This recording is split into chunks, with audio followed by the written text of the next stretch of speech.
Hello everyone, this is doctor Satyavardhan, braces and LNS specialist. చాలా మంది braces patients కి ఉండే అతిపెద్ద క్వశ్చన్ ఏంటి అని అంటే, పెట్టుకున్న బ్రేసెస్ ని ఎలా మెయింటైన్ చేయాలి అనేది అతిపెద్ద question.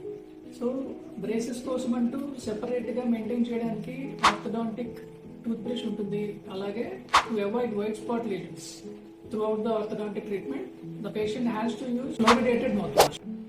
So orthodontic tooth brush అనేది డిఫరెంట్ గా డిజైన్ చేయబడుతుంది రెగ్యులర్ టూత్ బ్రష్ కంటే కూడా. సో దానికి ఇలాగా మధ్యలో గ్రూవ్ ఉంటుంది. సో ఆ బ్రేసెస్ అనేవి ఈ గ్రూవ్ లో నుంచి ఇది చేసుకోవడానికి. అలాగే బ్రేసెస్ అనేవి మనకి ఇక్కడ ఉన్నప్పుడు ఈ రకంగా బ్రష్ చేసుకుంటే బ్రేసెస్ చుట్టూ క్లీన్ అవుతుంది. అలాగే బ్రేసెస్ కి పైన ఇలా ఒక 45 degrees లో పెట్టుకుని క్లీన్ చేసుకోగలిగితే పై పళ్ళకి, అలాగే కింద పళ్ళకి ఇలాగా క్లీన్ చేసుకోగలిగితే కింద పళ్ళకి. సో అప్పుడు బ్రేసెస్ కి చుట్టూ ఉన్న ఇరుక్కున్న ఫుడ్ ఏదైనా ఉంది అని అంటే అది క్లీన్ అయిపోతుంది. సో ఈ రకంగా స్పెషల్లీ డిజైన్ చేసిన ఆర్థోడాంటిక్ టూత్ బ్రష్ యూజ్ చేస్తూ త్రూ అవుట్ ద ట్రీట్మెంట్ మీరు ఇది చేసుకోగలిగితే మీ ఆర్థోడాంటిక్ ట్రీట్మెంట్ అనేది చాలా సజావుగా సాగిపోతుంది. బ్రేసెస్ తో యూజువల్ గా వచ్చే యూజువల్ ప్రాబ్లం ఏంటి అని అంటే, బ్రేసెస్ చుట్టూ మనకి ఏదైనా స్టిక్కీ ఫుడ్ అనేది ఇరుక్కుపోతుంది.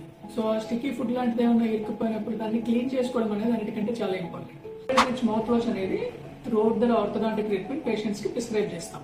సో ఆ రకంగా ఫ్లోరైడ్ రిచ్ మౌత్ వాష్ ని ప్రతిరోజు రాత్రి పడుకునే ముందు ఒక 3 to 5 minutes కానీ గార్గిల్ చేసి అలా మెయింటైన్ చేసుకుంటే వైట్ స్పాట్ లీజన్స్ అనేవి కూడా మనం అవాయిడ్ చేసుకోవచ్చు.